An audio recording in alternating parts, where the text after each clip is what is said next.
Naseem Ahmad sir मेरा नाम। नसीम जी, जिला अस्पताल में आप, क्या मामला हुआ आपकी बेटी के साथ? मामला ये, मेरी बेटी हमला थी, वो यहाँ पे ले सरकारी हॉस्पिटल में, और उसके बाद जी हम यहाँ पे लड़की को यहीं पे इसका इलाज कराएंगे। मैं ठीक है जी।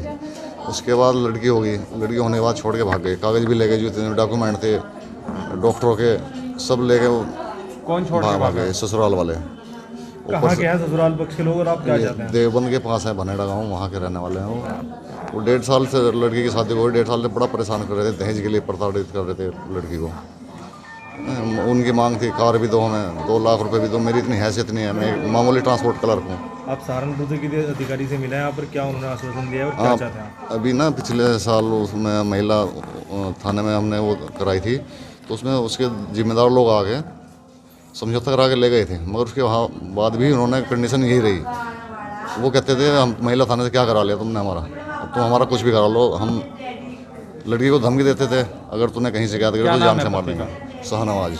अब आप क्या चाहते हैं? पति और सास ससुर परेशान करते हैं। अब आप क्या चाहते हैं? ये लड़की को इंसाफ मिले, इससे बेहतर तो है नहीं। वही लड़की अपने घर रहे, सब चैन से अपने एक घर रहे। जिला अस्पताल में एक सखी स्टॉप बना हुआ है, 1 स्टॉप सेंटर, क्या आप वहाँ पर गए हैं? वहाँ से क्या आश्वासन मिला है आपको? नहीं सर, मैं नहीं गया। ठीक। आयशा जी, क्या मामला हुआ आपके साथ, पूरी बात बताएं। मैंने जिला अस्पताल में अपनी बच्ची को जन्म दिया है, जिसमें मेरे ससुराल वाले मेरी बच्ची को देकर छोड़कर चले गए। उन्होंने कहा है कि इसने तो बेटी को जन्म दिया है। वो यहाँ से सभी कागज़ वगैरह लेकर चले गए। वहाँ जाने के बाद उन्होंने फ़ोन पे कहा है कि मैंने तुझे आज़ाद कर दिया, तूने लड़की को जन्म दिया, अब उसे यहाँ लेके मत आना। कहाँ शादी हुई थी आपकी? और भनेड़ा खास। पहले भी क्या ऐसा कुछ मामला हुआ? पहले वो मुझे उसके लिए दहेज के लिए परेशान करते थे। अब आप क्या चाहती हैं? मैं चाहती हूँ मुझे वहाँ खुशी मिले, मुझे इंसाफ मिले। 1.5 साल हो गए मैंने उस घर में सिर्फ अभी तक दूध रखा है, अब मुझे उस घर में खुशी मिलनी चाहिए।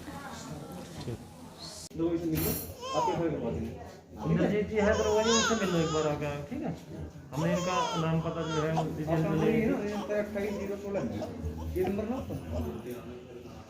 और उसका लड़की का उस पे लिखा थोड़ा पे दो एप्लीकेशन दी ना, हाँ जी है उसमें है नंबर, इसकी FIR लिख करके। जी, क्या पूरा मामला है जो एक पति अपनी वाइफ को अस्पताल में बेटी पे होने पर छोड़ के चले गए? देखिए, 3 तलाक को रोकने के लिए इतनी लंबी लड़ाई लड़ी गई। सुप्रीम कोर्ट ने जजमेंट दे दिया कि अगर एक दफ़ा में फ़ोन से या लिख करके या स्पीड पोस्ट से भेज करके तलाक दी जाती है, वो तलाक जो है वो इलीगल होगी और इनवैलिड होगी। उसके बाद भी ये सिलसिला नहीं रुक रहा है और अभी जो ये लड़की है आयशा, ये इसकी शादी जो है वो देवबंद में हुई, रहने वाली है सहारनपुर की है, और इसने एक बेटी को जन्म दिया 23 जनवरी 2021 को।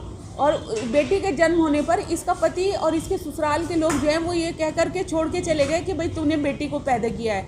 जहां एक तरफ सरकार जो है बेटी बचाओ बेटी पढ़ाओ का अभियान चला रही है, मिशन शक्ति का अभियान चल रहा है, वो सारे के सारे फेल हो जाते हैं इस तरह की घटनाएं जब सामने आती हैं। अब ये लड़की बेसहारा अपनी बच्ची के साथ अस्पताल में अभी भर्ती है, डिस्चार्ज होकर के कहाँ जाएगी इसे कुछ नहीं पता है। इतना ही नहीं, इसका जो हस्बैंड है वो यहाँ से इसके सारे डॉक्यूमेंट्स, वो जो डिलीवरी के जो पेपर्स थे वो सारे लेकर के चला गया, क्योंकि उसे ये पता चला कि अगर ये उसके पेपर उसके पास हैं और वो अप्लाई करेगा तो उसे सरकार का कुछ लाभ प्राप्त होगा 2 लाख रुपए का। तो इस चक्कर में पेपर ले गया, बच्ची को और उसकी माँ को यहीं छोड़ गया। और फिर घर जा कर के फ़ोन पे उसने ये कहा कि मैंने तुझे 3 तलाक दे के आज़ाद कर दिया, अब तुझे इस बोझ को लेके यहाँ पर आने की ज़रूरत नहीं है।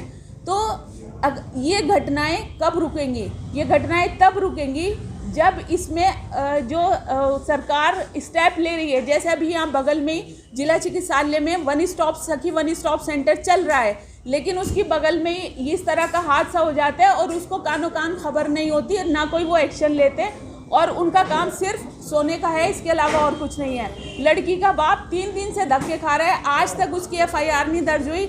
अभी भी वो जो है वो SSP साहब के ऑफिस में खड़ा है इस इंतज़ार में कि शायद मेरी कोई सुनवाई होगी और मेरी बेटी को कोई इंसाफ मिलेगा, मगर कोई भी इस तरह का काम नहीं हो रहा है।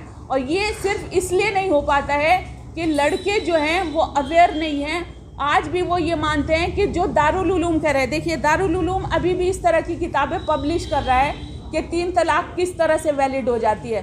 तो जब तक इस तरह का लिटरेचर छपना बंद नहीं होगा, जब तक सरकार इस तरह की पब्लिशिंग पे रोक नहीं लगाएगी, कड़े कदम नहीं उठाएगी, इन कट्टरपंथी मौलानाओं के खिलाफ कार्रवाई नहीं करेगी, तब तक ये 3 तलाक नहीं रुकेगी। चाहे आप एक्ट बना लीजिए, सुप्रीम कोर्ट का जजमेंट आ जाए या कुछ भी हो जाए, जब तक लोग जो मुसलमान कौम है वो मौलानाओं के शिकंजे से बाहर नहीं आएंगे, तब तक ये घटनाएं होती रहेंगी। और हालांकि ये जो है इस्लाम खुद इस तरह की चीज़ों को मना करता है।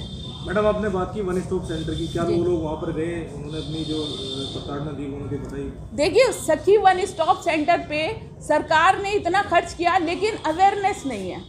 लोगों को यही पता नहीं है कि इस जिला चिकित्सालय के CMS आवास के सामने एक कक्ष में सखी वन स्टॉप सेंटर चला रहा है। अगर सखी वन स्टॉप सेंटर चलाना है, उसका पूरा का पूरा अवेयरनेस होना चाहिए, लोगों को पता होना चाहिए कि अगर उन्हें कोई परेशानी होती है तो वो उस सेंटर पे जा सकते हैं और अपनी परेशानी बता करके उसका लाभ ले सकते हैं। लेकिन इस तरह की कोई अवेयरनेस ज़िले में नहीं है।